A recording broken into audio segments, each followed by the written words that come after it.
Didiretso ko lang sa ano, kusina nyo. Bago yan, agency. Nilipat ng amo ko. Ewan ko kung magkaigi sila. Kukuhanin pa yung passport ko doon sa dati. Nagkagulo pa sila hanggang ngayon.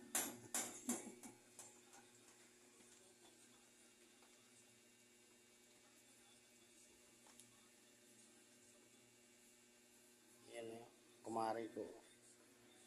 Punta sa agency nila kasi mag-apply puntang ibang bansa sa Oman.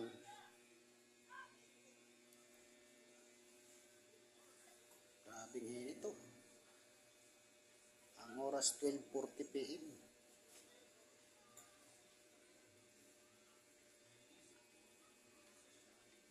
Bye bye guys.